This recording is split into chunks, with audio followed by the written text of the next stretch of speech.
Xur can be found on the rig on the planet Titan. Make your way over to the rig, come to this area, walk up into this hole right here, and here he is. His loot this week is actually pretty good. We have the Wardcliffe Coil, or the Dubious Volley, or the Microphone Launcher, whatever you would like to call it. This is the rocket launcher available as the weapon this week, and let me tell you, this is one of the most fun exotics that I have used. It is a close-range rocket launcher. I know that sounds very odd, but hear me out. Basically, this sends out 8 individual rockets that will individually track onto targets and, do a massive amount of damage. If you have a field of enemies in front of you, kind of get close to them, jump up above them, shoot the Wardcliffe Coil, boom, they'll usually all die. You might do in the process sometimes, but you get a little bit better at it after you start using it. This also does very good single target damage because all 8 rockets will lock onto one single thing. You can basically take the Thresher in the public event down by half health with just one shot. Basically, any single target will take a very large amount of damage with this. And then you also you clear huge amounts of enemies if they're grouped up. Is it better than like Merciless than at single target damage? Not really. It still does good damage, but Merciless is just absolutely built for single target damage. Now, if you want to know more about Wardcliffe Coil, I have the review at the end of the video, and you can go watch that there.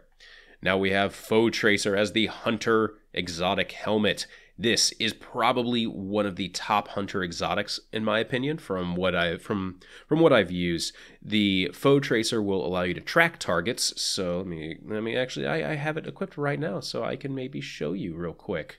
You see this little mark that appears after you zoom in on a target? After you zoom in on a target for a couple of seconds, it will have an X appear. If you get a target low health, eventually all your shots will crit on it, and they will increase in damage.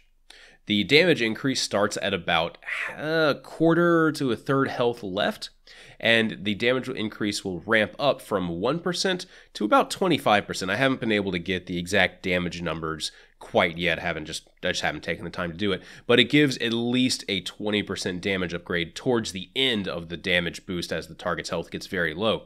Why is that good? Well, if you are using this against a boss or a very large health target, you are going to get, a 20% damage increase, which isn't really anything to laugh at, especially in the raid against things like the end boss, maybe the dogs, having them, take extra damage when they're at low health. Basically every single mob will take extra damage from using this. So, yeah, that's really good. In PvP, you are going to be able to track people that you damage around walls. You can see the little X moving. This is just an all-around fantastic exotic. If you don't know what to use, just put Foe Tracer on. Hope that sells you on it. The ACDO feedback fence is an exotic that was brought over from Destiny 1 into Destiny 2, and, well, does the exact same thing. Melee builds build up explosive energy within the gauntlets. Being struck by a melee attack unleashes this energy in a devastating explosion. So you actually have to get kills to build up the explosive energy. It just doesn't have the static damage effect on him anymore. Is this really worth it? I still think some of the other Titan gloves, namely the Doomfang pauldrons, are going to be a little bit better if you're wanting to have, exotic gloves. I'm still not completely sure what all of the exotics are for Titans, but I feel like there's better stuff out there, especially for both PvE and PvP. But since this is the new part of the game, you should definitely pick them up just to have them in case it turns out that they're really good. In my opinion, is totally wrong because I haven't really gotten to use them yet. These Sun Bracers are for Warlocks, and they will increase the duration of solar grenades and grant grenade energy on solar melee hits. Very solid gloves. They were always good in Destiny 1, and then having these solar grenades basically increase the duration of it means they're going to be doing more damage in PvE, especially if you throw them on a target that isn't going to be moving, like bosses or dogs or bathers in the bath fight. Basically, there's lots of stuff in raids and every other encounter that don't really move. So these will basically just give you a raw damage increase to your solar grenades. Seems pretty good, right?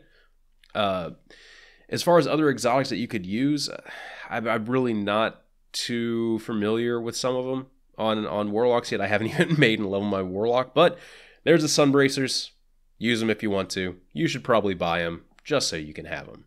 Thank you all for watching. I will see you all a little bit later. It's 2 a.m. It's time to sleep.